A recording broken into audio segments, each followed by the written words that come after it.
पंजाब के दर्शकों ते श्रोतियां नूं सुभाष शर्मा का नमस्कार, आदाब ते सत श्री अकाल। प्रोग्राम लैके हाजिर होए जी। अज दे मुद्दे भी बड़े अहम ने। असी मुद्दों नूं डिस्कस करिए उस तो पहला असी अज दे मेहमानों का पहला स्वागत कर लीए। मेरे नाल ने उगे साहित्यकार कवि सरदार गुरदेव सिंह जी चौहान और सत श्री अकाल जी। और उन्होंने तो अगे सरदार इंद्रदीप सिंह जी जिहड़े कि सत श्री अकाल जी बड़े बड़े अफसर भी रहे ने पंजाब दे विच। और मैं उन्होंने स्वागत कर सत श्री अकाल जी। सत श्री अकाल पहला करती करनी चाहिए है। डर गए लगते अपनी इंट्रोडक्शन तो।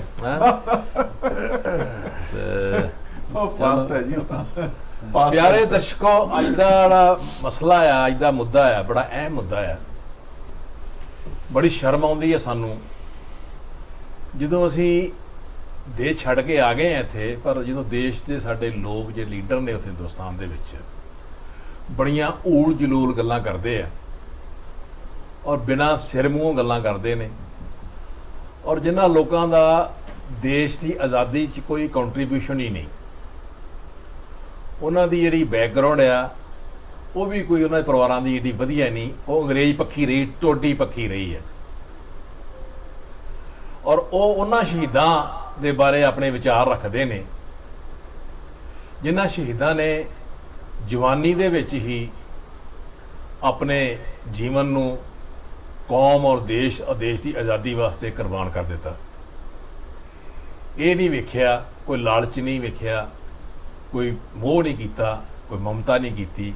बड़े लालच दिते गए, लेकिन वो ना छोटी जी उम्र दे अगर सोचिए तो अजकल उस उम्र के बंदे नूं नक भी नहीं पूंझना आउंदा। तो वो शहीद होए। गल करते हैं शहीद आजम शहीद सरदार भगत सिंह बारे, जिहड़े जिन्हां दे बारे अजकल खासकर सरदार सिमरनजीत सिंह मान और उन्हां दे साथी जुडली और होर भी कई लोगों की हिम्मत पै रही आ वाहियात गल्लां करन दी।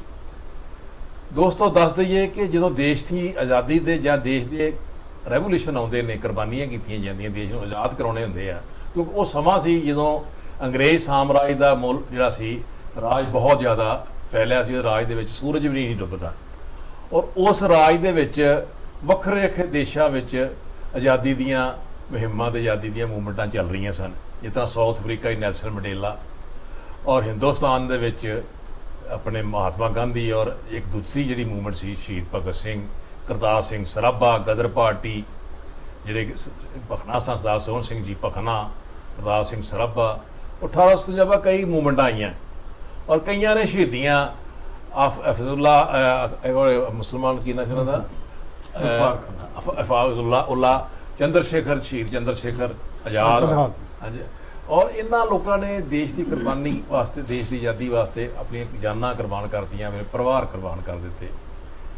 अगर अज कोई इन्हां शहीदों बारे कोई गलत गल करे या युरत करे तो साडे लोग चुप क्यों ने? कोई धर्म की गल माड़ी जी हुंदी है तो लोग झट सड़कों पर आ जाते हैं। उन्हां परवानियां ने जिन्हां ने देश की आज़ादी वास्ते अपनी जाना कुर्बान करतियां, अज हैरान आ कि लोग चुप क्यों ने। लोग इन्हों भिंडते क्यों नहीं, निंदते क्यों नहीं, सड़कों पर क्यों नहीं आते, इन्हों का बाईकाट क्यों नहीं करते? ये बारे गलबात करांगे अज असीं सरदार शहीद भगत सिंह हरां बारे और होरनां शहीदों बारे।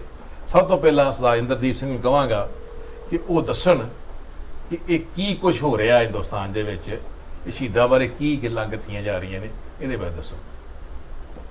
देखो शर्मा जी, जिहड़ी मेन कंट्रोवर्सी हैगी है ਉਹਦੀ ਜਿਹੜੀ शुरुआत है वो ਜਿਹੜੇ ਸੰਗਰੂਰ तो मैंबर पार्लीमेंट है श्री सिमरनजीत सिंह मान ਉਹਨਾਂ ਵੱਲੋਂ ਜਿਹੜਾ ਦਿੱਤਾ ਗਿਆ ਬਿਆਨ ਹੈ ਉਹ ਤੋਂ ਸ਼ੁਰੂ ਹੋਈ ਹੈ, ਜਿਹਦੇ ਵਿੱਚ ਉਹਨਾਂ ਨੂੰ ਪੁੱਛਿਆ ਗਿਆ ਕਿ ਤੁਹਾਡੇ ਭਗਤ ਸਿੰਘ ਬਾਰੇ, ਸ਼ਹੀਦ ਭਗਤ ਸਿੰਘ ਬਾਰੇ ਕੀ ਵਿਚਾਰ ਹੈ। ਤਾਂ ਉਹਨਾਂ ਨੇ ਕਿਹਾ ਕਿ ਦੇਖੋ, ਜੇ ਉਹਨੇ ਇੱਕ ਕੇਸਧਾਰੀ ਚੰਨਣ ਸਿੰਘ ਨੂੰ ਮਾਰਤਾ ਜਿਹੜਾ ਕਿ ਪੁਲਿਸ ਦੇ ਵਿੱਚ ਸੀ, ਜਾਂ ਜਿਹੜਾ ਸੌਂਡਰਸ ਨੂੰ ਮਾਰਤਾ ਜਾਂ ਅਸੈਂਬਲੀ 'ਚ ਬੰਬ ਸੁੱਟਤਾ, ਤਾਂ ਕਹਿੰਦੇ ਫਿਰ ਉਹ ਅੱਤਵਾਦੀ ਹੋਇਆ ਤੇ ਉਹ ਹੁਣ ਭਗਤਾਂ ਹੋਇਆ ਨਾ। ਠੀਕ ਆ। ਫਿਰ ਉਹਨਾਂ ਨੂੰ ਇਹ ਵੀ ਕੁਐਸਚਨ ਕੀਤਾ ਗਿਆ ਕਿ ਜੇ ਤੁਸੀਂ ਉਹਨਾਂ ਨੂੰ ਅੱਤਵਾਦੀ ਆਖਦੇ ਹੋ ਤੇ ਫਿਰ ਤੁਸੀਂ ਜਰਨੈਲ ਸਿੰਘ ਭਿੰਡਰਾਂਵਾਲੇ ਨੂੰ ਕੀ ਕਹਿੰਦੇ ਹੋ? ਜਦੋਂ ਤੇ ਜਦੋਂ ਉਹਨਾਂ ਦੀ ਗੱਲ ਹੋਈ ਤਾਂ ਉਹਨਾਂ ਨੇ ਕਿਹਾ ਨਹੀਂ, ਉਹ ਤਾਂ ਬਹੁਤ ਵੱਡੇ ਦੇਸ਼ ਭਗਤ ਸੀ, ਕਿਉਂਕਿ ਉਹਨਾਂ ਨੇ ਗੋਲਡਨ ਟੈਂਪਲ ਨੂੰ ਬਚਾਉਣ ਦੇ ਲਈ ਆਪਣੇ ਸੀਨੇ 'ਚ ਜਿਹੜੀਆਂ 74 ਗੋਲੀਆਂ ਜਿਹੜੀਆਂ ਖਾਧੀਆਂ। ਸੋ ਉਹਨਾਂ ਦੇ ਐਕਸ਼ਨ ਨੂੰ ਤਾਂ ਡਿਫੈਂਡ ਕੀਤਾ, ਪਰ ਭਗਤ ਸਿੰਘ ਨੂੰ ਨੰਗਾ ਚਿੱਟਾ ਹੋ ਕੇ ਕਹਿਤਾ ਕਿ ਵੀ ਉਹ ਅੱਤਵਾਦੀ ਹੈ। ਸੋ ਸ਼ਰਮਾ ਜੀ, ਜਿਹੜੀ ਗੱਲ ਉਹਨਾਂ ਨੇ ਸ਼ੁਰੂ ਕੀਤੀ ਉਹਦੇ ਨਾਲ ਮਨ ਬਹੁਤ ਦੁਖਿਆ। ਮਨ ਇਸ ਕਰਕੇ ਦੁਖਿਆ ਕਿ ਅੱਜ ਇੰਨੇ ਸਾਲ ਹੋਣ ਤੋਂ ਬਾਅਦ ਵੀ ਜਿਹੜਾ ਇਤਿਹਾਸ ਹੈ ਉਹਦੇ ਪੱਧਰ ਦੇ ਉੱਤੇ ਇਹਨਾਂ ਗੱਲਾਂ ਦਾ ਅਜੇ ਤੱਕ ਵੀ ਨਿੰਦਾ ਨਹੀਂ ਲਿਆ ਗਿਆ ਕਿ ਜਿਹੜਾ ਕਾਰਵਾਈ ਸਾਹਿਬ ਭਗਤ ਸਿੰਘ ਵੱਲੋਂ ਕੀਤੀ ਗਈ ਸੀ ਉਹ ਇੱਕ ਅੱਤਵਾਦੀ ਐਕਟ ਸੀ ਜਾਂ ਇੱਕ ਜਿਹੜਾ ਹੈਗਾ ਇੱਕ ਦੇਸ਼ ਭਗਤੀ ਦਾ ਐਕਟ ਸੀ। ਕੀ ਜਿਹੜਾ ਬੰਬ ਸੁੱਟਣਾ ਸੀ ਉਹ ਬੋਲੇ ਕੰਨਾਂ ਨੂੰ, ਜਿਹੜੀ ਸੁੱਤੀ ਹੋਈ ਸਰਕਾਰ ਸੀ ਉਸ ਵੇਲੇ, ਉਹਨਾਂ ਨੂੰ ਉਠਾਉਣ ਦਾ ਕੰਮ ਸੀ, ਉਹਨਾਂ ਨੂੰ ਨੌਕ ਕਰਨ ਦਾ ਪਰਪਸ ਸੀ, ਜਾਂ ਜਿਹੜਾ ਹੈਗਾ ਸੀ ਕਿ ਉਹਨਾਂ ਦੇ ਅੰਦਰ ਡਰ ਪੈਦਾ ਕਰਨ ਦਾ ਪਰਪਸ ਸੀ? ਇਸੇ ਤਰੀਕੇ ਨਾਲ ਜਿਹੜਾ ਸੌਂਡਰਸ ਨੂੰ ਮਾਰਨਾ ਸਕਾਟ ਦੀ ਬਜਾਏ, ਠੀਕ ਹੈ, ਉਹ ਭੁਲੇਖਾ ਲੱਗਿਆ ਕਿ ਜਾਣ ਕੇ ਮਾਰਿਆ ਗਿਆ। ਇਸੇ ਤਰੀਕੇ ਨਾਲ ਇੱਕ ਜਿਹੜਾ ਕੇਸਧਾਰੀ ਚੰਨਣ ਸਿੰਘ, ਜਿਹੜਾ ਇੱਕ ਪੁਲਿਸਮੈਨ ਸੀ, ਉਹਨੂੰ ਜਦੋਂ ਚੰਦਰ ਸ਼ੇਖਰ ਆਜ਼ਾਦ ਨੇ ਮਾਰਿਆ, ਜਦੋਂ ਕਿ ਉਹ ਇਹਨਾਂ ਨੂੰ ਫੋਲੋ ਕਰ ਰਿਹਾ ਸੀ, ਇਹਨਾਂ ਨੂੰ ਪਕੜਨ ਦੀ ਕੋਸ਼ਿਸ਼ ਕਰ ਰਿਹਾ ਸੀ, ਭਗਤ ਸਿੰਘ ਤੇ ਜਿਹੜਾ ਇਹਨਾਂ ਦੇ ਨਾਲ ਸੀ, ਤੇ ਉਹ ਐਕਸ਼ਨ ਵੀ ਜਿਹੜਾ ਹੈਗਾ ਇਸੇ ਹੀ ਸੰਦਰਭ ਦੇ ਵਿੱਚ ਦੇਖਿਆ ਜਾਂਦਾ ਹੈ ਕਿ ਕੀ ਉਹ ਜਿਹੜਾ ਉਸ ਨੂੰ ਮਾਰਨਾ ਸੀ, ਇੱਕ ਜਿਹੜਾ ਆਫੀਸ਼ੀਅਲ ਡਿਊਟੀ ਕਰ ਰਿਹਾ ਜਿਹੜਾ ਬੰਦਾ, ਇੱਕ ਕਾਂਸਟੇਬਲ ਹੈ, ਕੀ ਉਹਨੂੰ ਜਿਹੜਾ ਮਾਰਨਾ ਹੈ ਉਹ ਸਹੀ ਸੀ ਕਿ ਨਹੀਂ? ਕੀ ਇਹ ਇੱਕ ਰੈਵੋਲੂਸ਼ਨਰੀ ਐਕਟ ਹੈਗਾ ਸੀ, ਇੱਕ ਕ੍ਰਾਂਤੀਕਾਰੀ ਐਕਟ ਹੈਗਾ ਸੀ? ਕੀ ਇਹ ਬਦਲੇ ਦੀ ਭਾਵਨਾ ਨਾਲ ਕੀਤਾ ਗਿਆ ਸੀ? ਕੀ ਬਦਲੇ ਦੀ ਭਾਵਨਾ ਜਿਹੜਾ ਜਸਟਿਸ ਸਿਸਟਮ ਹੈ ਉਹਦੇ ਮੁਤਾਬਕ ਸਹੀ ਬੈਠਦੀ ਹੈ ਕਿ ਨਹੀਂ ਬੈਠਦੀ? ਕੀ ਤੁਸੀਂ ਆਪਣਾ ਕਾਨੂੰਨ ਜਿਹੜਾ ਹੈਗਾ ਆਪਣੇ ਹੱਥ 'ਚ ਲੈ ਸਕਦੇ ਹੋ? ਜਾਂ ਇਹ ਹੈ ਕਿ ਜਦੋਂ ਤੁਸੀਂ ਕੋਈ ਕ੍ਰਾਂਤੀ ਵੱਲ ਜਾ ਰਹੇ ਹੁੰਦੇ ਹੋ ਤਾਂ ਇਸ ਕਿਸਮ ਦਾ ਜਿਹੜਾ ਲਹੂ ਹੈ ਉਹ ਡੁੱਲਣਾ ਹੀ ਹੁੰਦਾ ਹੈ? ਇਹ ਬੜੇ ਸਵਾਲ ਹੈ ਜਿਹੜੇ ਕਿ ਦਿਮਾਗ 'ਚ ਆਉਂਦੇ ਆ। ਤੇ ਮੈਂ ਸਮਝਦਾ ਸ਼ਰਮਾ ਜੀ ਕਿ ਆਪਾਂ ਇਸ ਤੋਂ ਪਹਿਲਾਂ ਕਿ ਗੱਲ ਸ਼ੁਰੂ ਕਰੀਏ, ਮੈਂ ਸਮਝਦਾ ਕਿ ਜਿਹੜੇ ਆਪਣੇ ਦਰਸ਼ਕ ਹੈ ਉਹਨਾਂ ਨੂੰ ਥੋੜਾ ਜਿਹਾ ਇਸ ਗੱਲ ਬਾਰੇ ਚਾਨਣਾ ਪਾ ਦਈਏ ਕਿ ਅੱਤਵਾਦ ਕੀ ਹੁੰਦਾ ਹੈ, ਮਾਰਟਰ ਕੌਣ ਹੁੰਦਾ ਹੈ, ਸ਼ਹੀਦ ਕੌਣ ਹੁੰਦਾ। ਹੁਣ ਪਹਿਲਾਂ ਆਪਾਂ ਗੱਲ ਸ਼ੁਰੂ ਕਰੀਏ ਕਿ ਆਪਾਂ ਗੱਲ ਸ਼ੁਰੂ ਕਰਦੇ ਹਾਂ ਕਿ ਭਗਤ ਸਿੰਘ ਕੱਲਾ ਸ਼ਹੀਦ ਨਹੀਂ ਹੈ, ਹੀ ਇਜ਼ ਸ਼ਹੀਦ ਆਜ਼ਮ। ਮਤਲਬ ਸਿਰਮੌਰ ਜੇ ਸ਼ਹਾਦਤ ਕਿਸੇ ਨੇ ਦਿੱਤੀ ਹੈ ਤਾਂ ਸਾਹਿਬ ਭਗਤ ਸਿੰਘ ਨੇ ਦਿੱਤੀ ਹੈ ਮਾਡਰਨ ਯੁੱਗ ਦੇ ਵਿੱਚ। ਹੁਣ ਤੁਸੀਂ ਦੇਖੋ ਕਿ ਇਹ ਜਿਹੜੀ ਸ਼ਹਾਦਤ ਦੀ ਇੱਕ ਪ੍ਰਥਾ ਹੈ, ਆਪਾਂ ਜਦੋਂ ਇਸ ਦਾ ਥੋੜਾ ਜਿਹਾ ਇਹਨੂੰ ਐਕਸਪਲੋਰ ਕਰਨ ਦੀ ਕੋਸ਼ਿਸ਼ ਕਰਦੇ ਹਾਂ, ਦੇਖੋ ਵੈਸੇ ਤਾਂ ਜਿਹੜਾ ਕਿਸੇ ਬੰਦੇ ਨੂੰ ਸ਼ਹੀਦ ਕਹਿਣਾ ਇਹ ਲੋਕਾਂ ਦਾ ਪਿਆਰ ਹੈ, ਲੋਕਾਂ ਦਾ ਰਿਸਪੈਕਟ ਆ ਉਸ ਬੰਦੇ ਦੇ ਲਈ, ਠੀਕ ਹੈ। ਪਰ ਜੇ ਅਸੀਂ ਇਸ ਨੂੰ ਐਕਸਪਲੋਰ ਕਰਨ ਦੀ ਕੋਸ਼ਿਸ਼ ਕਰਦੇ ਹਾਂ ਤਾਂ ਸਾਨੂੰ ਬੜੇ ਅਫਸੋਸ ਨਾਲ ਇਹ ਗੱਲ ਤੁਹਾਡੇ ਨਾਲ ਸ਼ੇਅਰ ਕਰਨੀ ਪੈਂਦੀ ਹੈਗੀ ਆ ਕਿ ਭਾਰਤ ਸਰਕਾਰ ਨੂੰ ਜਦੋਂ ਆਰਟੀਏ ਥੱਲੇ 2013 ਦੇ ਵਿੱਚ ਪੁੱਛਿਆ ਗਿਆ ਸੀ ਕਿ ਕੀ ਭਗਤ ਸਿੰਘ ਨੂੰ ਤੁਸੀਂ ਮਾਰਟਰ ਮੰਨਦੇ ਹੋ, ਉਹਨੂੰ ਸ਼ਹੀਦ ਮੰਨਦੇ ਹੋ, ਤਾਂ ਉਹਨਾਂ ਦਾ ਜਵਾਬ ਇਹ ਸੀ ਕਿ ਨਹੀਂ, ਕਿਉਂਕਿ ਸਾਡੇ ਕੋਲ ਕੋਈ ਵੀ ਐਸਾ ਲੀਗਲ ਸਿਸਟਮ ਨਹੀਂ ਹੈ, ਸਾਡੇ ਕੋਲ ਐਸਾ ਕੋਈ ਪ੍ਰੋਵੀਜ਼ਨ ਨਹੀਂ ਹੈ ਜਿਹਦੇ ਤਹਿਤ ਅਸੀਂ ਭਗਤ ਸਿੰਘ ਨੂੰ ਸ਼ਹੀਦ ਮੰਨੀਏ। ਉਹਨਾਂ ਨੇ ਇਹ ਵੀ ਦੱਸਿਆ ਕਿ ਜਿਹੜੇ ਫੌਜ ਦੇ ਵਿੱਚ ਜਿਹੜੇ ਫੌਜੀ ਮਾਰੇ ਜਾਂਦੇ ਹੈਗੇ ਆ ਉਹਨਾਂ ਨੂੰ ਅਸੀਂ ਸ਼ਹੀਦ ਕਹਿ ਸਕਦੇ ਹਾਂ, ਪਰ ਉਹਦੇ ਨਾਲ ਦੇ ਹੀ ਪੈਰਲਲ ਜੇ ਕੋਈ ਪੈਰਾਮਿਲਟਰੀ ਦੇ ਵਿੱਚ, ਜਿੱਦਾਂ ਹੁਣ BSF ਹੈ, ਇੰਡੋ ਤਿੱਬਤਨ ਬਟਾਲੀਅਨਸ ਹੈਗੀਆਂ, ਜੇ ਉਹਨਾਂ ਦੇ ਵਿੱਚ ਕੋਈ ਜਿਹੜਾ ਕਾਂਸਟੇਬਲ ਜਾਂ ਉਹਨਾਂ ਦਾ ਅਫਸਰ ਮਾਰਿਆ ਜਾਂਦਾ ਤਾਂ ਉਹਨੂੰ ਸ਼ਹਾਦਤ ਦਾ ਦਰਜਾ ਨਹੀਂ ਦਿੱਤਾ ਜਾਂਦਾ। ਇਸੇ ਤਰੀਕੇ ਨਾਲ ਜਿਹੜਾ ਪਦਮ ਸ਼੍ਰੀ ਹੈਗਾ, ਇਹ ਜਿਹੜੇ ਅਵਾਰਡ ਹੈਗੇ ਆ ਉਹ ਇੱਕ ਖਾਸ ਤਰ੍ਹਾਂ ਦੇ ਸਿਵਿਲੀਅਨ ਅਵਾਰਡ ਹੈਗੇ ਆ। ਸੋ ਇਸ ਤਰੀਕੇ ਨਾਲ ਉਹਨਾਂ ਨੇ ਇਸ ਚੀਜ਼ ਦਾ ਜਵਾਬ ਦਿੱਤਾ ਕਿ ਅਸੀਂ ਭਗਤ ਸਿੰਘ ਨੂੰ ਜਿਹੜਾ ਹੈ ਆਪਣੇ ਕਿਸੇ ਵੀ ਕਾਇਦੇ ਕਾਨੂੰਨ ਮੁਤਾਬਕ ਜਿਹੜਾ ਸ਼ਹੀਦ ਹੈ ਉਹ ਨਹੀਂ ਡਿਕਲੇਅਰ ਕਰ ਸਕਦੇ। ਪਰ ਇਹਦੇ ਨਾਲ ਇਹ ਵੀ ਸੱਚ ਹੈਗਾ ਕਿ ਜਿਹੜਾ ਭਗਤ ਸਿੰਘ ਨੇ ਜੋ ਕਾਰਵਾਈ, ਜੋ ਉਹਦੇ ਕਾਰਨਾਮੇ ਹੈਗੇ ਸੀ, ਉਹ ਕਿਸੇ ਵੀ ਸਰਕਾਰ ਦੀ ਵੈਲੀਡੇਸ਼ਨ ਜਾਂ ਉਹਨਾਂ ਦੇ ਜਿਹੜੇ ਕਾਇਦਾ ਕਾਨੂੰਨ ਥੱਲੇ ਦਿੱਤੀ ਗਈ ਕੋਈ ਵੀ ਰੈਕਗਨੀਸ਼ਨ ਦੇ ਮੁਤਾਜ ਨਹੀਂ ਹੈਗੇ। ਭਗਤ ਸਿੰਘ, ਸ਼ਹੀਦ ਭਗਤ ਸਿੰਘ ਅੱਜ ਵੀ ਹੈ, ਪਹਿਲਾਂ ਵੀ ਹੈ ਤੇ ਆਉਣ ਵਾਲੇ ਸਮੇਂ 'ਚ ਵੀ ਰਹੇਗਾ। ਜਦੋਂ ਇਸ ਕਰਕੇ ਇਹ ਜਿਹੜੀ ਕੰਟਰੋਵਰਸੀ ਰੇਜ਼ ਕੀਤੀ ਗਈ ਹੈਗੀ ਹੈ, ਇਹ ਮੈਨੂੰ ਲੱਗਦਾ ਹੈ ਜਦੋਂ ਆਪਾਂ ਅੱਗੇ ਡਿਸਕਸ ਕਰਾਂਗੇ ਵੀ ਇਹਦੇ ਵਿੱਚ ਕੋਈ ਬਹੁਤੀ ਤੁਕ ਨਹੀਂ ਬਣਦੀ। ਹੁਣ ਆ ਜੀਏ ਇੱਕ ਸਵਾਲ ਹੋਰ ਕਰਨ ਲੱਗਾ ਤੁਹਾਡੇ ਨਾਲ ਦਾ ਹਾਂਜੀ ਹਾਂਜੀ ਇਸ ਤਰ੍ਹਾਂ ਤੋਂ ਆ ਗਿਆ ਵੀ ਆਰਟੀਆਈ ਦੇ ਅੰਡਰ ਅਸੀਂ ਪੁੱਛਿਆ 1913 ਦੇ ਵਿੱਚ 2013 ਚ ਉਹਦੇ ਵਿੱਚ ਕਿਤੇ ਸਰਕਾਰਾਂ ਜਿਹੜੀਆਂ ਨੇ ਜਦੋਂ ਦੇਸ਼ ਆਜ਼ਾਦ ਹੋਇਆ ਜਿਹੜੇ ਐਗਰੀਮੈਂਟਸ ਹੁੰਦੇ ਨੇ ਸਰਕਾਰਾਂ ਦੇ ਆਪੋ ਵਿੱਚ ਇਹ ਕਿਉਂਕਿ ਕਾਮਨਵੈਲਥ ਕੰਟਰੀ ਦੇ ਵਿੱਚ ਵੀ ਹਾਜ਼ਰ ਹੈ ਹਿੰਦੁਸਤਾਨ ਹਾਂਜੀ ਕਿਤੇ ਇਹ ਐਗਰੀਮੈਂਟ ਤਾਂ ਨਹੀਂ ਹੋਇਆ ਵੀ ਜਿਹੜੇ ਤਰ੍ਹਾਂ ਸੁਭਾਸ਼ ਚੰਦਰ ਬੋਸ ਆ ਜਾਂ ਆਪਣੇ ਭਗਤ ਸਿੰਘ ਇਹਨਾਂ ਨੂੰ ਤੁਸੀਂ ਇਸ ਤਰ੍ਹਾਂ ਦਾ ਡਿਕਲੇਅਰ ਨਹੀਂ ਕਰੋਗੇ, ਕੋਈ ਐਸੀ ਐਗਰੀਮੈਂਟ ਤਾਂ ਨਹੀਂ ਕੋਈ ਹੈਗੇ ਨਹੀਂ ਐਸਾ ਸ਼ਰਮਾ ਜੀ ਕੋਈ ਐਗਰੀਮੈਂਟ ਕਿਉਂਕਿ ਲੋਕਾਂ 'ਚ ਆਮ ਰਿਊਮਰ ਚੱਲਦੀ ਰਹਿੰਦੀ ਹੈ ਨਹੀਂ ਵੀ ਸਰਕਾਰਾਂ ਨੇ ਸਮਝੌਤੇ ਕਰਦੇ ਸੀ ਇਦਾਂ ਦੇ। ਦੇਖੋ ਜਿਹੜੇ ਫਰੀडम ਫਾਈਟਰਸ ਹੈਗੇ ਆ ਉਹਨਾਂ ਨੂੰ ਹੀਰੋ ਕਿਹਾ ਜਾਂਦਾ, ਠੀਕ ਹੈ, ਉਹਨਾਂ ਦੀ ਕੁਰਬਾਨੀ ਨੂੰ ਰੈਕਗਨਾਈਜ਼ ਕੀਤਾ ਜਾਂਦਾ, ਬਕਾਇਦਾ ਉਹਨਾਂ ਨੂੰ ਪਲੇਕਸ ਜਾਂ ਤਗਮੇ ਵੀ ਦਿੱਤੇ ਜਾਂਦੇ, ਕਾਂਸੀ ਦੇ ਤਗਮੇ ਤੁਸੀਂ ਦੇਖਿਆ ਹੋਣਾ, ਉੱਤੇ ਲਿਖਿਆ ਹੁੰਦਾ ਕਿ ਇਸ ਬੰਦੇ ਨੇ ਫਰੀडम ਸਟਰਗਲ ਦੇ ਵਿੱਚ ਫਲਾਣਾ ਜਿਹੜਾ ਯੋਗਦਾਨ ਪਾਇਆ, ਤਾਮਰ ਪੱਤਰ ਦਿੱਤੇ, ਤਾਮਰ ਪੱਤਰ ਕਹਿੰਦੇ ਉਹ ਦਿੱਤੇ ਜਾਂਦੇ। ਆਜ਼ਾਦ ਹਿੰਦ ਫੌਜ ਦੇ ਵਿੱਚ ਸੀ ਨਾ, ਇਹਨਾਂ ਦੇ ਵਿਚਾਰ ਸੁਣ ਲਓ ਜਰਾ। ਹਾਂਜੀ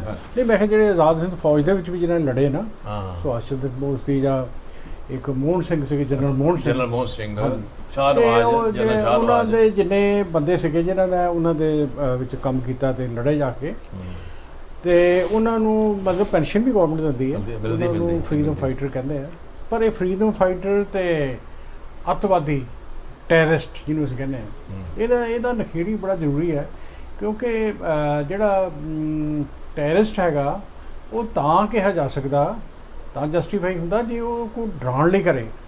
ਤੇ ਮੇਰੇ ਖਿਆਲ ਐਡੀ ਵੱਡੀ ਸਰਕਾਰ ਸੀ, ਉਹ ਇੱਕ ਬੰਬ ਸੁੱਟਿਆ ਉਹ ਵੀ ਇਹੋ ਜਿਹੀ ਜਗ੍ਹਾ ਜਾਣ ਕੇ ਸੁੱਟਿਆ ਜਿੱਥੇ ਕੋਈ ਨੁਕਸਾਨ ਨਾ ਹੋਵੇ, ਉਹਦਾ ਡਰਾਉਣ ਦਾ ਤਾਂ ਪਰਪਸ ਨਹੀਂ ਹੋ ਸਕਦਾ, ਉਹ ਤਾਂ ਆਵਾਜ਼ ਫੈਲਾਉਣ ਦੀ ਗੱਲ ਸੀ, ਉਹ ਤਾਂ ਆਜ਼ਾਦੀ ਦੀ ਆਵਾਜ਼ ਸੀ, ਆਜ਼ਾਦੀ ਦੀ ਆਵਾਜ਼, ਆਜ਼ਾਦੀ ਦੀ ਆਵਾਜ਼। ਫਿਰ ਪੈਂਫਲੇਟ ਸੁੱਟੇ। ਜੇ ਤੁਸੀਂ ਪਰਮਿਟ ਕਰੋ ਤੇ ਜਿੱਦਾਂ ਹੁਣ ਮੈਂ ਤੁਹਾਨੂੰ ਸ਼ਹੀਦ ਬਾਰੇ ਡਿਫਾਈਨ ਕੀਤਾ ਤੇ ਮੈਂ ਅੱਤਵਾਦ ਵੀ ਦੱਸ ਦਿਆਂ ਵੀ ਦੱਸੋ ਜ਼ਰੂਰ ਦੱਸਣਾ ਚਾਹੀਦਾ ਹੈ। ਦੇਖੋ ਸ਼ਰਮਾ ਜੀ, ਜਿੱਦਾਂ ਆਪਾਂ ਸ਼ਹੀਦ ਦੀ ਡੈਫੀਨੇਸ਼ਨ ਦਿੱਤੀ ਆ, ਇਸੇ ਤਰੀਕੇ ਨਾਲ ਜਿਹੜੀ ਅੱਤਵਾਦ ਦੀ ਵੀ ਡੈਫੀਨੇਸ਼ਨ ਹੈ, ਅੱਤਵਾਦੀ ਕਹਿ ਲਓ ਜਾਂ ਟੈਰਰਿਜ਼ਮ ਕਹਿ ਲਓ, ਐਕਸਟ੍ਰੀਮਿਜ਼ਮ ਕਹਿ ਲਓ, ਯੂ نو ਟੈਰਰਿਜ਼ਮ ਕਹਿ ਲਓ ਜਾਂ ਟੈਰਰਿਸਟ ਕਹਿ ਲਓ, ਵੀ ਇਹ ਇਹਨਾਂ ਨੂੰ ਆਪਾਂ ਕਿੱਦਾਂ ਡਿਫਾਈਨ ਕਰਦੇ। ਸ਼ਰਮਾ ਜੀ, ਟੈਰਰਿਸਟ ਕੌਣ ਹੁੰਦਾ? ਟੈਰਰਿਸਟ ਉਹ ਬੰਦਾ ਹੈਗਾ ਜਿਹੜਾ ਕਿ ਇੱਕ ਕਾਜ਼ ਲਈ ਕਮਿਟਡ ਹੈ ਮੈਂਟਲੀ, ਠੀਕ ਹੈ ਜੀ। ਉਹ ਧਾਰਮਿਕ ਵੀ ਹੋ ਸਕਦਾ ਹੈ, ਦੇਸ਼ ਦੀ ਆਜ਼ਾਦੀ ਵੀ ਹੋ ਸਕਦੀ ਹੈ, ਠੀਕ ਹੈ, ਉਹ ਲੈਂਗੁਏਜ ਵੀ ਹੋ ਸਕਦੀ ਹੈ, ਕੋਈ ਫਿਰਕਾ ਵੀ ਹੋ ਸਕਦਾ, ਕੋਈ ਜਾਤ ਵੀ ਹੋ ਸਕਦੀ ਹੈ, ਕਿਸੇ ਕਾਰਨ ਵੀ ਉਹ ਕਿਸੇ ਕਾਜ਼ ਨਾਲ ਕਮਿਟਡ ਹੈ, ਔਰ ਉਹ ਜਿਹੜਾ ਆਦਮੀ ਹੈਗਾ ਉਸ ਦੀ ਪ੍ਰਾਪਤੀ ਦੇ ਲਈ ਹਰ ਕਿਸਮ ਦੇ ਸਾਧਨ ਅਪਣਾ ਸਕਦਾ। ਉਹ ਪੀਸਫੁਲੀ ਵੀ ਕੰਮ ਕਰ ਸਕਦਾ, ਉਹ ਗੱਲਬਾਤ ਦੁਆਰਾ ਵੀ ਕਰ ਸਕਦਾ, ਉਹਦੇ ਲਈ ਉਹ ਵਾਇਲੈਂਸ ਦਾ ਵੀ ਇਸਤੇਮਾਲ ਕਰ ਸਕਦਾ, ਉਹਦੇ ਲਈ ਉਹ ਅਨਲॉफुल ਵੀ ਹੋ ਸਕਦਾ, ਔਰ ਉਹਦੀ ਜਿਹੜੀ ਪ੍ਰਾਪਤੀ ਦੇ ਲਈ ਉਹ ਗਨ ਵੀ ਚੱਕ ਸਕਦਾ, ਉਹ ਵਾਇਲੈਂਟ ਵੀ ਹੋ ਸਕਦਾ, ਔਰ ਉਸ ਪ੍ਰੋਸੈਸ ਦੇ ਵਿੱਚ ਉਹ ਕਿਸੇ ਦੀ ਜਾਨ ਵੀ ਲੈ ਸਕਦਾ ਔਰ ਆਪਣੀ ਜਾਨ ਗਵਾਉਣ ਲਈ ਵੀ ਤਿਆਰ ਹੁੰਦਾ। ਇਹ ਬਹੁਤ ਵੇਜ਼ ਹੈ।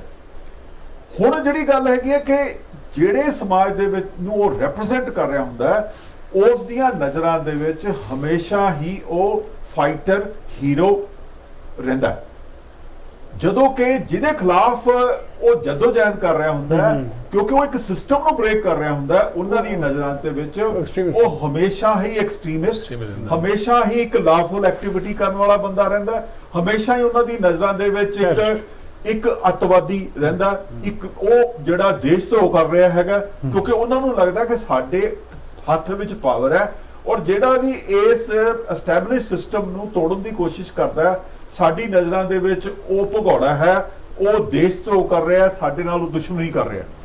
ਸੋ ਹੁਣ ਇਸੇ ਤਰੀਕੇ ਨਾਲ ਇੱਕ ਹੋਰ ਇਹਦੇ ਨਾਲ ਕਨਸੈਪਟ ਜੁੜਿਆ ਜਾਂਦਾ ਜਿਹੜਾ ਕਿ ਭਗਤ ਸਿੰਘ ਦੇ ਕੰਟੈਕਸਟ ਦੇ ਵਿੱਚ ਸਮਝਣਾ ਜ਼ਰੂਰੀ ਹੈ।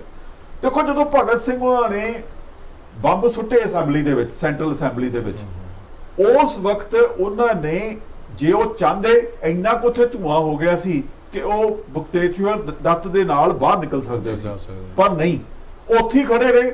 ਬਕਾਇਦਾ ਉਹਨਾਂ ਨੇ ਇਨਕਲਾਬ ਜਿੰਦਾਬਾਦ ਦੇ ਨਾਰੇ ਮਾਰੇ, ਔਰ ਨਾਲ ਹੀ ਜਿਹੜੇ ਉਹਦੇ ਹੱਥ 'ਚ ਪੈਂਫਲੇਟ ਸੀ ਉਹਨਾਂ ਨੂੰ ਸੁੱਟਣਾ ਸ਼ੁਰੂ ਕਰਤਾ, ਔਰ ਉਹਨਾਂ ਨੇ ਇਹ ਇਨਸ਼ੋਰ ਕੀਤਾ ਕਿ ਅਸੀਂ ਜਿਹੜੇ ਸਰਕਾਰ ਦੇ ਕੋਲੋਂ ਅਰੈਸਟ ਹੋ ਜਾਈਏ ਬੈਟਰ ਹੈ, ਉਹਨਾਂ ਦੀ ਕੋਈ ਮਨਸ਼ਾ ਨਹੀਂ ਸੀ ਭੱਜਣ ਦੀ, ਔਰ ਬੰਬ ਵੀ ਜਿਹੜੇ ਸੀ ਉਸ ਜਗ੍ਹਾ ਉੱਤੇ ਸੁੱਟੇ ਗਏ ਜਿੱਥੇ ਕਿ ਉਹ ਕਿਸੇ ਦਾ ਨੁਕਸਾਨ ਨਾ ਕਰਨ। ਹਾਲਾਂਕਿ ਹਿਸਟੋਰੀਅਨਸ ਅਜੇ ਵੀ ਕਹਿੰਦੇ ਆ ਕਿ ਇੱਕ ਉਹਨਾਂ ਦੀ ਜਿਹੜੀ ਉਹਨਾਂ ਦੀ ਇੱਕ ਫੱਟੜ ਹੋ ਗਿਆ ਸੀ ਕਾਲ, ਜਿਹੜੀ ਉਹਨਾਂ ਦੀ ਇੱਕ ਕਹਿ ਲਓ ਵੀ ਉਹਨਾਂ ਦੀ ਜਿਹੜੀ ਕੈਬਨਿਟ ਦਾ ਕੋਈ ਫਾਈਨੈਂਸ ਨੂੰ ਡੀਲ ਕਰਨ ਵਾਲਾ ਬੰਦਾ ਹੈਗਾ ਸੀ, ਉਹ ਫੱਟੜ ਜ਼ਰੂਰ ਹੋਇਆ ਪਰ ਉਹਦੀ ਜਾਨ ਨਹੀਂ ਗਈ। ਇੱਥੇ ਮੈਂ ਤੁਹਾਡੀ ਥੋੜੀ ਗੱਲ ਮੈਂ ਕਰਨ ਲੱਗਾ, ਜਿਵੇਂ ਟੈਰਰਿਜ਼ਮ ਤੇ ਸ਼ਹੀਦ ਦੀ ਗੱਲ ਕੀਤੀ ਹੈ। ਹਾਂਜੀ ਖੁਸ਼ਵੰਤ ਸਿੰਘ ਨੇ ਕਿਤਾਬ ਲਿਖੀ ਬਾਇਓਗ੍ਰਾਫੀ ਆਪਣੀ, ਹਾਂਜੀ ਉਹ ਤੁਹਾਨੂੰ ਪਤਾ ਉਹ ਦਬੰਗ ਰਾਈਟਰ ਸੀ। ਹਾਂਜੀ, ਚਾਹੇ ਉਹ ਬੜੇ ਉਹਨਾਂ ਨੇ ਅੰਗਰੇਜ਼ ਪੱਖੀ ਪਰਿਵਾਰ ਦੇ ਵਿੱਚ ਹੀ ਪੈਦਾ ਹੋਇਆ ਸੀ। ਸਰ ਬਹਾਦਰ ਦੀ ਉਹਦੇ ਫਾਦਰ ਸਾਹਿਬ ਨੂੰ ਡਿਗਰੀ ਮਿਲੀ। ਨਹੀਂ, ਜਦੋਂ ਬੰਬ ਸੁੱਟਿਆ ਉਹਦੇ ਫਾਦਰ ਉਸੇ ਅਸੈਂਬਲੀ ਵਿੱਚ ਬੈਠੇ ਸੀ। ਹੀ ਵਾਸ ਮੈਂਬਰ ਅਸੈਂਬਲੀ 'ਚ ਬੈਠੇ ਸੀ। ਫਾਦਰ ਸਾਹਿਬ ਅਸੈਂਬਲੀ ਵਿੱਚ ਉਹ ਆਪਣੀ ਬਾਇਓਗ੍ਰਾਫੀ 'ਚ ਲਿਖਦੇ ਆ। ਮੈਂ ਖੁਦ ਪੜ੍ਹੀ ਕਿਤਾਬ ਉਹ 'ਚ ਲਿਖਦੇ, ਜਦੋਂ ਮੈਂ ਸ਼ਿਮਲੇ ਗਿਆ ਤੇ ਮੈਂ ਕਿਤਾਬ ਦੇ ਨਾ ਤੇ ਸਰ ਸੁੰਦਰ ਸਿੰਘ ਜਿਹੜੇ ਸੀ, ਹਾਂਜੀ ਉਹ ਸ਼ਿਮਲੇ ਸੀ ਉਦੋਂ, ਸਰ ਸੁੰਦਰ ਸਿੰਘ ਤੇ ਉਹ ਉਹਨਾਂ ਨੂੰ ਜਦੋਂ ਗਿਆ ਮੈਂ ਮਿਲਿਆ ਤੇ ਉਹਨਾਂ ਕਿਤਾਬ ਦੇ ਵਿੱਚ ਮੇਰੀ ਨਾ ਭਗਤ ਸਿੰਘ ਦੀ ਫੋਟੋ ਸੀ ਬਈ, ਫਾਈਲ ਸੀ ਉਹਨਾਂ ਕੋਈ ਐਲਬਮ ਸੀ, ਉਹ ਦਿਖਾਈ, ਉਹਦੇ 'ਚ ਆਟੋਗ੍ਰਾਫੀ ਚਾਹੀਦੀ ਸੀ ਉਹਨਾਂ ਦੀ। ਤੇ ਉਹ ਜਦੋਂ ਵੇਖਿਆ ਵੀ ਇਹ ਭਗਤ ਸਿੰਘ ਦੀ ਫੋਟੋ ਤੋਂ ਕਿੱਦਾਂ ਲਾਈ ਹੈ, ਜਦ ਕਿ ਉਹ ਜਿਹੜਾ ਖੁਸ਼ਵੰਤ ਸਿੰਘ ਉਹ ਬਿਲੋਂਗ ਕਰਦਾ ਸੀ ਉਹ ਟੋਡੀ ਫੈਮਿਲੀਜ਼ ਨੂੰ, ਜਿਹੜੇ ਕਿ ਸਰ ਬਹਾਦਰ ਤੇ ਰਾਏ ਬਹਾਦਰਾਂ ਦੀਆਂ ਜਿਹਨਾਂ ਨੂੰ ਡਿਗਰੀਆਂ ਮਿਲੀਆਂ ਸੀ। ਔਰ ਉਹਨਾਂ ਨੇ ਕਿਹਾ ਵੀ ਇਹ ਟੈਰਰਿਸਟ, ਉਹਦੇ ਵਰਡ ਨਿਕਲੇ ਵੀ ਇਹ ਤੂੰ ਟੈਰਰਿਸਟ ਨਾਲ ਦੀ ਫੋਟੋ ਰੱਖੀ ਹੈ। ਖੁਸ਼ਵੰਤ ਸਿੰਘ ਨੇ ਵੀ ਬਾਇਓਗ੍ਰਾਫੀ ਲਿਖਿਆ। ਇੱਥੋਂ ਗੱਲ ਇਹ ਨਿਕਲਦੀ ਹੈ ਵੀ ਜਿਹੜੇ ਇਹ ਲੋਕ ਰਾਏ ਬਹਾਦਰ ਤੇ ਸਰ ਸਨ, ਜਿਹੜੇ ਇਹ ਫੈਮਲੀਆਂ ਬੜੇ ਜਿਹੜੇ ਅੰਗਰੇਜ਼ਾਂ ਦੇ ਨਾਲ ਰਲ ਕੇ ਚੱਲਦੇ ਸੀ। ਔਰ ਹਮੇਸ਼ਾ ਔਰ ਇਹ ਜਿਹੜਾ ਆਪਣੇ ਸਿਮਰਨਜੀਤ ਸਿੰਘ ਮਾਨ ਆ, ਇਹਨਾਂ ਦਾ 450 ਮੁਰੱਬਾ, ਜਿਹੜਾ 450 ਮੁਰੱਬਾ ਐਵੇਂ ਤੇ ਮਿਲ ਨਹੀਂ ਜਾਂਦਾ ਪਾਕਿਸਤਾਨ ਦੇ ਵਿੱਚ, ਕਿਉਂਕਿ ਮਹਾਰਾਜਾ ਰਣਜੀਤ ਸਿੰਘ ਦਾ ਜਦੋਂ ਰਾਜ ਆਇਆ, ਉਹਨਾਂ ਦੀਆਂ ਸ਼ਾਮ ਸਿੰਘ ਟਾਰੀ ਵਰਗੇ ਸ਼ਹੀਦਾਂ ਦੀਆਂ ਦੇ ਪ੍ਰਾਪਰਟੀਆਂ ਕਰ ਲਈਆਂ ਸੀ ਜ਼ਬਤ, ਔਰ ਇਹ ਮਜੀਠੀਆਂ ਵਗੈਰਾ ਨੇ ਜਾਂ ਸੰਧਾ ਵਾਲੀਆਂ ਨੇ ਸਾਥ ਦਿੱਤਾ। ਇਹ ਉਹੀ ਪਰਿਵਾਰ ਨੇ ਜਿਹੜੇ ਇਹ ਸਾਡੇ ਸ਼ਹੀਦਾਂ ਦੇ ਬਾਰ-ਬਾਰ ਜਿਹੜੇ ਨੇ ਕੋਈ ਨਾ ਕੋਈ ਉਂਗਲਾਂ ਚੁੱਕਦੇ ਨੇ। ਔਰ ਅੱਜ ਉਹ ਧਰਮ ਦੇ ਨਾਂ ਤੇ ਇੱਕ ਨਵਾਂ ਹੀ ਇਸ਼ੂ ਲੈ ਕੇ ਬਹਿ ਗਏ ਵੀ ਖਾਲਿਸਤਾਨ ਬਣਾਉਣਾ ਜਾਂ ਅੱਤਵਾਦ ਦਾ ਦੂਜੇ ਤੀਜਿਆਂ ਦਾ, ਕਿਉਂਕਿ ਇਹਨਾਂ ਨੇ ਹੀ ਰਾਜ ਵੰਡਣ ਦੇ ਵਿੱਚ ਇਹਨਾਂ ਦਾ ਵੀ ਬੜਾ ਵੱਡਾ ਰੋਲ ਸੀ, ਹਿੰਦੁਸਤਾਨ ਦੇ ਵੰਡਣ ਰੋਲ 'ਚ। ਔਰ ਉਦੋਂ ਵੀ ਇਹ ਵੱਡਾ ਰੋਲ ਸੀ, ਅੱਜ ਵੀ ਇਹ ਸਾਡੇ ਸ਼ਹੀਦਾਂ ਨੂੰ ਇਹ ਕਿੱਦਾਂ ਕਰ, ਕਿਉਂਕਿ ਇਹ ਸੈਟੀਸਫਾਈ ਨਹੀਂ ਹੈਗੇ। ਇਹਦੇ ਬਾਰੇ ਵੀ ਤੁਸੀਂ ਥੋੜੇ ਦੋ ਵਿਚਾਰਨਾ ਪਾਓ। ਮੈਂ ਥੋੜਾ ਜਿਹਾ ਪਾਓ। ਇਹ ਭਗਤ ਸਿੰਘ ਦਾ ਜਿਹੜਾ ਜੇਲ੍ਹ ਦੇ ਵਿੱਚ ਜਾ ਕੇ ਸਫ਼ਰ ਸ਼ੁਰੂ ਹੁੰਦਾ, ਖਾਸ ਤੌਰ ਤੇ ਜਿਹੜਾ ਉਹਨਾਂ ਨੇ ਕਿਤਾਬ ਲਿਖੀ ਹੈ ਨਾ, ਮੈਂ ਨਾਸਤਿਕ ਕਿਉਂ ਹਾਂ, ਜਾਂ ਉਹਨਾਂ ਦੇ ਜਿਹੜੇ ਵਿਚਾਰ ਸੀਗੇ, ਜਾਂ ਜੋ ਵੀ ਸੋਚ ਸੀ ਉਹਦੀ, ਜਿਹੜਾ ਉਹਨਾਂ ਨੇ ਜਿਹੜੀ ਹਿੰਦੁਸਤਾਨ ਸੋਸ਼ਲਿਸਟ ਰਿਪਬਲਿਕ ਕ੍ਰਾਂਤੀ ਦਾ ਨਾਮ ਰੱਖਿਆ, ਪਹਿਲਾਂ ਨਾਮ ਉਹਦਾ ਹੋਰ ਸੀਗਾ, ਤੇ ਉਹਨੇ ਜਿਹੜਾ ਸੋਸ਼ਲਿਸਟ ਰੱਖਿਆ ਨਾ, ਤੇ ਉਹ ਜਿਹੜਾ ਇੱਕ ਤਰ੍ਹਾਂ ਦਾ ਉਹ ਮਾਰਕਸਵਾਦੀ ਵਿੱਚ ਮਤਲਬ ਵਿਚਾਰਧਾਰਾ ਤਾਂ ਹੈ ਹੀ ਸੀ, ਵੀ ਬਣ ਗਈ ਸੀ। ਤੇ ਇਹ ਥੋੜਾ ਜਿਹਾ ਨਾ ਪੰਜਾਬ ਦੇ ਜਿਹੜੇ ਬੁੱਧੀਜੀਵੀ ਹੈਗੇ ਉਹਨਾਂ ਦੇ ਕੇਸ ਦੇ ਵਿੱਚ ਹੈਗਾ ਕਿ ਅਜੇ ਵੀ ਉਹ ਵੰਡੇ ਹੋਏ ਹੈਗੇ ਆ, ਕਿ ਜੇ ਉਹ ਫਰਕ ਕੀਤਾ ਕੋਈ ਲੈਫਟਿਸਟ ਹੈਗਾ ਜਾਂ ਕੋਈ ਕਮਿਊਨਿਸਟ ਹੈਗਾ ਤਾਂ ਉਹਨੂੰ ਕਮਿਊਨਿਸਟ ਨੂੰ ਇੱਕ ਤਰ੍ਹਾਂ ਦਾ ਸਮਝਦੇ ਕਿ ਮਾੜੀ ਗੱਲ ਹੈ, ਮਤਲਬ ਐਜ਼ ਇਫ ਇਹ ਕੋਈ ਸਮਾਜ ਦੇ ਵਿਰੁੱਧ ਚੀਜ਼ ਹੈ। ਤੇ ਉਸ ਉਹਦੇ ਵਿੱਚ ਆੜ ਦੇ ਵਿੱਚ ਕਈ ਦਫਾ ਫਿਰ ਉਹ ਹੈ ਨਾ ਕਿ ਇਸ ਤਰ੍ਹਾਂ ਦੇ ਤੁਸੀਂ ਲਫ਼ਜ਼ ਵਰਤਦੇ ਆ, ਤੇ ਜਿਹੜੇ ਤੁਹਾਡੇ ਉਸ ਉਹਨਾਂ ਦਾ ਕਿਸੇ ਢੰਗ ਦੇ ਨਾਲ ਜਿਹੜਾ ਉਹਨਾਂ ਦਾ ਕਰੈਕਟਰ ਹੈ ਜਾਂ ਉਹਨਾਂ ਦਾ ਜਿਹੜਾ ਕੰਟਰੀਬਿਊਸ਼ਨ ਹੈ ਉਹ ਮਾਈਨਸ ਕੀਤੀ ਜਾ ਸਕੇ, ਜਾਂ ਉਹ ਉੱਗੜ ਨਾ ਸਕੇ, ਉਹਨਾਂ ਦਾ ਰਿਲੀਜਨ ਵਾਲਾ ਪੱਖ ਜ਼ਿਆਦਾ ਉੱਗੜ ਸਕੇ। ਤੇ ਜਿੱਦਾਂ ਕਿ ਭਗਤ ਸਿੰਘ ਨੂੰ ਪਗੜੀ ਵਾਲਾ ਦਿਖਾਲਣਾ ਹੈ ਜੀ, ਤੇ ਉਹ ਕਹਿਣਾ ਕਿ ਅਸਲ ਤਾਂ ਭਗਤ ਸਿੰਘ ਉਹੀ ਸੀਗਾ, ਤੇ ਜਿਹੜਾ ਪਗੜੀ ਲਾਤੀ ਸੀ ਉਹ ਗੱਲ ਨਹੀਂ ਸੀ, ਉਹਦਾ ਕਰੈਕਟਰ ਜਿਹਨਾਂ ਪੜਿਆ ਨਹੀਂ ਫਲਸਫਾ ਦਾ। ਕਿਉਂਕਿ ਉਦੋਂ ਨਾ ਚੌਹਾਨ ਸਾਹਿਬ ਜਦੋਂ ਭਗਤ ਸਿੰਘ ਦੀ ਹੋਏ ਆ, ਉਦੋਂ ਜਿਹੜਾ ਰਸ਼ੀਅਨ ਕ੍ਰਾਂਤੀ ਸੀ ਜਿਹੜੀ ਹੋਈ, ਰੈਵੋਲੂਸ਼ਨ ਆਇਆ, ਉਹਦਾ ਬੜਾ ਅਸਰ ਸੀ, ਉਹਦਾ ਬੜਾ ਸੰਸਾਰ ਤੇ, ਕਿਉਂਕਿ ਦੋ ਹੀ ਲੜਾਈਆਂ ਲੱਗ ਗਈਆਂ ਇੰਪੀਰੀਅਲਿਜ਼ਮ ਦੇ ਖਿਲਾਫ। ਇੱਕ ਰਸ਼ੀਅਨ ਰੈਵੋਲੂਸ਼ਨ ਤੋਂ ਬਾਅਦ ਹੀ ਇਹ ਲੜਾਈ ਚੱਲ ਰਹੀ ਸ਼ੁਰੂ ਹੋ ਗਈਆਂ ਸੀ, ਲੜਾਈਆਂ ਆਜ਼ਾਦੀ ਦੀ। ਦੂਜੀ ਸ਼ਰਮਾ ਜੀ ਜਿਹੜਾ ਸ਼ਰਮਾ ਜੀ ਬੰਬ ਸੁੱਟਣ ਦੀ ਜਿਹੜੀ ਗੱਲ ਭਗਤ ਸਿੰਘ ਉਹਨਾਂ ਨੇ ਕੀਤੀ ਸੀ, ਉਹ ਵੀ ਰਸ਼ੀਅਨ ਰੈਵੋਲੂਸ਼ਨ ਦੀ ਕ੍ਰਾਂਤੀ ਦੇ ਇੱਕ ਇਨਸੀਡੈਂਟ ਨੂੰ ਦੇਖ ਕੇ ਕੀਤੀ ਸੀ। ਠੀਕ ਕਰੋ ਗੱਲ ਕਰ, ਇਹ ਇਹਨਾਂ ਦਾ ਕੋਈ ਨੋਵਲ ਆਈਡੀਆ ਨਹੀਂ ਸੀ। ਆਲਰੇਡੀ ਉਹ ਅਸੈਂਬਲੀ ਦੇ ਵਿੱਚ ਬੰਬ ਸੁੱਟ ਕੇ ਉਹਨਾਂ ਦੇ ਕੰਨ ਜਿਹੜੇ ਬੋਲੇ ਕੰਨ ਸੀ ਉਹਨਾਂ ਨੂੰ ਖੋਲ੍ਹਣ ਦੀ ਕੋਸ਼ਿਸ਼ ਕੀਤੀ ਗਈ ਸੀ। ਬਿਲਕੁਲ ਕਰੋ ਗੱਲ। ਸੋ ਜਿਹੜਾ ਭਗਤ ਸਿੰਘ ਸੀ ਉਸੇ ਤੋਂ ਪ੍ਰੇਰਿਤ ਹੋ ਕੇ ਉਹਨੇ ਸੈਂਟਰਲ ਅਸੈਂਬਲੀ ਦੇ ਵਿੱਚ ਬੰਬ ਸੁੱਟੇ ਸੀ। ਹੁਣ ਆ ਜਾਂਦਾ ਜਿਹੜਾ ਮੈਂ ਗੱਲ ਪਿੱਛੇ ਛੱਡ ਗਿਆ ਹੈਗਾ ਸੀ, ਪਹਿਲਾਂ ਤਾਂ ਮੈਂ ਉਹ ਗੱਲ ਕਲੀਅਰ ਕਰਦੇ ਆ ਕਿ ਸ਼ਰਮਾ ਜੀ, ਇੱਕ ਤਾਂ ਜਿਹੜੀ ਆਪਾਂ ਅੱਤਵਾਦ ਵਾਲੀ ਗੱਲ ਕਰ ਲਈ, ਉਸ ਤੋਂ ਬਾਅਦ ਇੱਕ ਹੋਰ ਕਨਸੈਪਟ ਹੈਗਾ, ਉਹ ਹੈ ਰੈਵੋਲੂਸ਼ਨਰੀ ਦਾ। ਦੇਖੋ, ਰੈਵੋਲੂਸ਼ਨਰੀ ਜਿਹੜਾ ਵੀ ਐਸਟੈਬਲਿਸ਼ਡ ਆਰਡਰ ਹੁੰਦਾ ਹੈ, ਜਦੋਂ ਉਹਨੂੰ ਬ੍ਰੇਕ ਕਰਦਾ ਹੈ ਤਾਂ ਹਮੇਸ਼ਾ ਜਿਹੜਾ ਐਸਟੈਬਲਿਸ਼ਡ ਆਰਡਰ ਹੈ ਜਾਂ ਜਿਹੜੇ ਉੱਤੇ ਕਾਬਜ਼ ਹੈਗੇ ਆ ਉਹਨਾਂ ਦੀ ਨਜ਼ਰਾਂ ਦੇ ਵਿੱਚ ਉਹ ਇੱਕ ਕ੍ਰਿਮੀਨਲ ਐਕਟ ਮੰਨਿਆ ਜਾਂਦਾ ਗਿਣਿਆ ਜਾਂਦਾ ਬੰਦੇ ਠੀਕ ਹੈ ਐਕਚੁਅਲੀ ਜੀ। ਹੈ ਉਹਨਾਂ ਨੂੰ ਗੈਰ ਕਾਨੂੰਨੀ ਮੰਨਿਆ ਜਾਂਦਾ, ਸੱਤਾ ਦੇ ਉਹ ਖਿਲਾਫ ਦੇਸ਼ ਲੜਾਈ ਧਰੋਹ ਮੰਨਿਆ ਜਾਂਦਾ ਹੈ, ਕਿਉਂਕਿ ਉਹਨਾਂ ਨੂੰ ਲੱਗਦਾ ਹੈ ਕਿ ਵੀ ਇਹ ਸਾਡੇ ਜਿਹੜਾ ਐਸਟੈਬਲਿਸ਼ਡ ਆਰਡਰ ਹੈ ਉਹਦੇ ਖਿਲਾਫ ਚੱਲ ਰਿਹਾ, ਠੀਕ ਹੈ ਕਿ ਨਹੀਂ।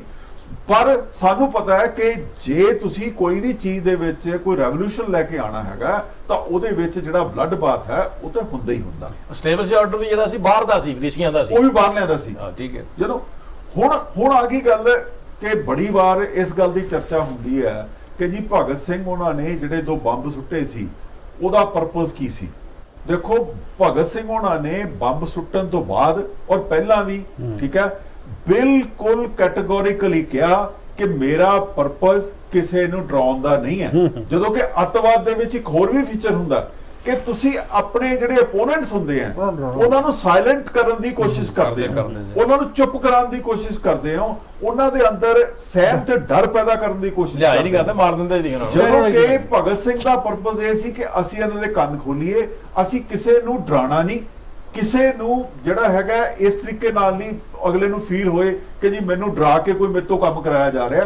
ਸਿਰਫ ਉਹਨਾਂ ਨੂੰ ਦੱਸਣਾ ਸੀ ਕਿ ਜਿਹੜੀ ਜਿਹੜੀ ਮਤਲਬ ਕਿ ਇੰਡੀਅਨ ਜਿਹੜੇ ਲੋਕ ਹੈ ਉਹ ਜਾਗਰੂਕ ਹੋ ਗਏ ਹੈ, ਹੁਣ ਉਹ ਆਪਣੀ ਆਜ਼ਾਦੀ ਮੰਗਦੇ ਆ, ਸੁੱਤਿਆਂ ਨੂੰ ਜਗਾਉਣ ਦੀ ਸੋ ਇਹ ਪਰਪਸ ਸੀ। ਹੁਣ ਰਹਿ ਗਈ ਗੱਲ ਦੇਖੋ ਜਿਹੜੀ ਫੇਰ ਆ ਜਾਂਦਾ ਕਿ ਦੇਖੋ ਇਹ ਤਾਂ ਮੰਨ ਲਿਆ ਕਿ ਚਲੋ ਅਸੈਂਬਲੀ ਦੇ ਵਿੱਚ ਉਹਨਾਂ ਨੇ ਬੰਬ ਸੁੱਟਿਆ, ਪਰ ਜਿਹੜਾ ਜਿੱਦਾਂ ਹੁਣ ਮਾਨ ਨੇ ਕਿਹਾ ਹੈਗਾ ਕਿ ਦੇਖੋ ਇੱਕ ਜਿਹੜਾ ਬੈਪਟਾਈਜ਼ ਜਿਹੜਾ ਸਿੱਖ ਹੈਗਾ ਸੀ ਚੰਨਣ ਸਿੰਘ, ਠੀਕ ਹੈ, ਉਹਨੂੰ ਮਾਰਨਾ ਤੇ ਸੌਂਡਰਸ ਨੂੰ ਮਾਰਨਾ, ਉਹ ਕਹਿੰਦੇ ਵੀ ਇਹ ਵੀ ਅੱਤਵਾਦ ਦਾ ਪਾਰਟ ਹੈ। ਪਰ ਮੈਂ ਸਮਝਦਾ ਕਿ ਜਿੰਨੀ ਕੁ ਮੈਂ ਅੰਡਰਸਟੈਂਡਿੰਗ ਰੱਖਦਾ ਰੈਵੋਲੂਸ਼ਨ ਦੀ, ਕ੍ਰਾਂਤੀ ਦੀ, ਉਹਦੇ ਵਿੱਚ ਜਿਹੜੇ ਕ੍ਰਾਂਤੀਕਾਰ ਹੈ ਉਹਨਾਂ ਨੇ ਹਮੇਸ਼ਾ ਹੀ ਇੰਨੀਆਂ ਛੁੱਟ-ਮੁੱਟ ਜਿਹੜਾ ਬਲੱਡ ਬਾਥ ਹੈ ਉਹ ਹਮੇਸ਼ਾ ਹੋਇਆ, ਭਾਵੇਂ ਉਹ ਰੂਸ 'ਚ ਹੋਇਆ, ਭਾਵੇਂ ਉਹ ਫਰਾਂਸ 'ਚ ਹੋਇਆ ਜਾਂ ਕਿਸੇ ਹੋਰ ਕੰਟਰੀ ਜਾਂ ਚਾਈਨਾ 'ਚ ਹੋਇਆ।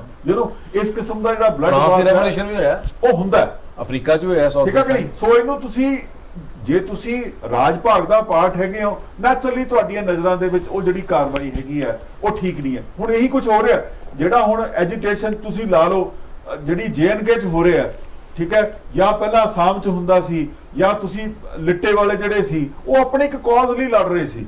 ਜਦੋਂ ਉਹਨਾਂ ਦੇ ਕਾਜ਼ ਤੋਂ ਦੇਖੋ ਤੇ ਠੀਕ ਹੈ, ਜੋ ਉਹ ਕਰ ਰਹੇ ਸੀ ਠੀਕ ਹੈ, ਪਰ ਜੇ ਅਸੀਂ ਰਾਜ ਭਾਗ ਦੇ ਜਿਹੜੀ ਐਸਟੈਬਲਿਸ਼ਡ ਆਰਡਰ ਹੈ ਉਹਦੇ ਐਂਗਲ ਤੋਂ ਦੇਖਾਂਗੇ ਤੇ ਨੈਚੁਰਲੀ ਜਿਹੜਾ ਹੈਗਾ ਉਹਨਾਂ ਨੂੰ ਇਹ ਲੱਗੇਗਾ ਵੀ ਇਹ ਜਿਹੜੇ ਲੋਕ ਹੈਗੇ ਆ ਸਾਡੇ ਰਾਜ ਭਾਗ ਨੂੰ ਖੋਣਾ ਚਾਹੁੰਦੇ ਆ, ਸਾਡਾ ਜਿਹੜਾ ਐਸਟੈਬਲਿਸ਼ਡ ਆਰਡਰ ਹੈ ਉਹਨੂੰ ਖਤਮ ਕਰਨਾ ਚਾਹੁੰਦੇ ਆ, ਉਹਦੇ ਵਿੱਚ ਇੱਕ ਅਨਾਰਕੀ, ਇੱਕ ਕਿਓਸ ਜਿਹੜਾ ਹੈਗਾ ਉਹ ਪੈਦਾ ਕਰਨਾ ਚਾਹੁੰਦੇ ਆ। ਇਹਦੇ ਚ ਗੱਲ ਇਹ ਵੀ ਨਹੀਂ ਕਰਦੀ, ਘੁੱਟੇ ਜਿਹੇ ਸ਼ਬਦਾਂ 'ਚ ਲੋਕ ਕਹਿੰਦੇ ਕਿ ਕੁਝ ਸੈਕਟਰ ਹੈਗਾ ਹਿੰਦੁਸਤਾਨ ਦੇ ਵਿੱਚ ਜਿੱਦਾਂ ਗਾਂਧੀ ਨੇ ਨੌਨ ਵਾਇਲੈਂਟ ਮੂਵਮੈਂਟ ਚਲਾਈ, ਉਹਦੇ ਵਿੱਚ ਕਈ ਗੱਲਾਂ ਗਾਂਧੀ ਦੀਆਂ ਵੀ ਨੇ ਵੀ ਸਟੇਟਮੈਂਟ ਦਿੱਤੀ ਵੀ ਇਹ ਮੈਂ ਇਹ ਚੀਜ਼ ਦੇ ਨਾਲ ਸਹਿਮਤ ਨਹੀਂ ਹੈਗਾ।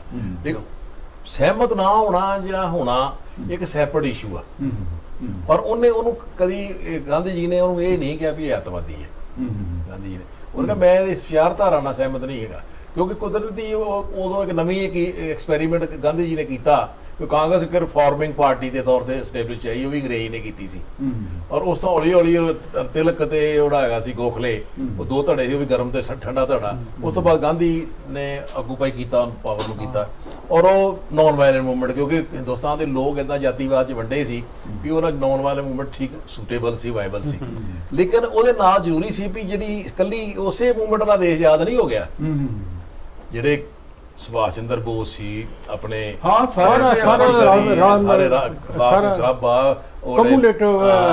ਲਾਲਾ ਹਰਦਿਆਲ ਜਿਹੜੇ ਲੰਡਨ ਦੇ ਵਿੱਚ ਚਲਾਈਆਂ ਸਾਰੀਆਂ ਮੂਵਮੈਂਟਾਂ ਆਣ ਕੇ। ਔਰ ਇੱਕ ਚੀਜ਼ ਸ਼ਾਇਦ ਆਪਣੀ ਡਿਸਕਸ਼ਨ 'ਚ ਰਹਿ ਨਾ ਜਾਏ, ਮੈਂ ਇਹ ਵੀ ਸ਼ੇਅਰ ਕਰਨਾ ਚਾਹੁੰਦਾ ਕਿ ਜਿਹੜੇ ਆਪਣੇ ਸਿਮਰਜੀਤ ਸਿੰਘ ਮਾਨ ਹੈਗੇ ਆ, ਉਹਨਾਂ ਨੇ ਇਹ ਵੀ ਕਿਹਾ ਕਿ ਜਦੋਂ 6 ਮਿੰਟ ਹੈਗੇ ਆਪਣੇ ਕੋਲ, ਜਦੋਂ ਇਹਨਾਂ ਦੇ ਨਾਨਾ ਜੀ ਅਰੂੜ ਸਿੰਘ ਨੇ, ਠੀਕ ਹੈ, ਜਿਹੜਾ ਜਨਰਲ ਡਾਇਰ ਸੀ, ਹੈ ਤਾਂ ਕਰਨਲ ਸੀ ਪਰ ਉਹਨੂੰ ਜਨਰਲ ਕਹੀ ਜਾਂਦੇ ਹੈਗੇ, ਜਨਰਲ ਡਾਇਰ ਜਿਹਨੇ ਗੋਲੀ ਚਲਾਈ ਸੀ ਜਲਿਆਂਵਾਲਾ ਬਾਗ ਦੇ ਵਿੱਚ, ਜਦੋਂ ਉਸ ਨੂੰ ਸਰੋਪਾ ਦੇ ਕੇ ਆਨਰ ਕੀਤਾ ਗਿਆ ਤਾਂ ਉਹਦੀ ਐਕਸਪਲੇਨੇਸ਼ਨ ਕਿਸੇ ਵੇਲੇ ਤਾਂ ਮਾਨ ਸਾਹਿਬ ਖੁਦ ਉਹਦੀ ਮਾਫੀ ਮੰਗ ਚੁੱਕੇ ਸੀ, ਫਿਰ ਉਹਨਾਂ ਨੇ ਰੇਕ ਅਪ ਕਰ ਦਿੱਤਾ। ਉਹਨਾਂ ਨੇ ਕਿਹਾ ਕਿ ਇਹ ਜਿਹੜਾ ਡਾਇਰ ਨੂੰ ਅਸੀਂ ਆਨਰ ਕੀਤਾ ਸੀ ਉਹਦੇ ਪਿੱਛੇ ਬੈਕਗ੍ਰਾਉਂਡ ਕੀ ਸੀ, ਉਹ ਕਹਿੰਦੇ ਬੈਕਗ੍ਰਾਉਂਡ ਇਹ ਸੀ ਕਿ ਉਹ ਠੰਡਿਆ ਕਰਨਾ ਉਹਨੂੰ, ਇੱਕ ਪ੍ਰਿੰਸੀਪਲ ਹੈਗਾ ਸੀ ਖਾਲਸਾ ਕਾਲਜ ਦਾ, ਕੋਈ ਅੰਗਰੇਜ਼ ਹੋਣਾ, ਅੰਗਰੇਜ਼ ਸੀ ਆ ਉਹਨੇ ਕਹਿੰਦੇ ਰੂੜ ਸਿੰਘ ਉਹਨਾਂ ਨੂੰ ਕਿਹਾ ਕਿ ਭਾਈ ਜੇ ਤੁਸੀਂ ਚਾਹੁੰਦੇ ਹੋ ਕਿ ਕੋਈ ਬੰਬਵਾਰੀ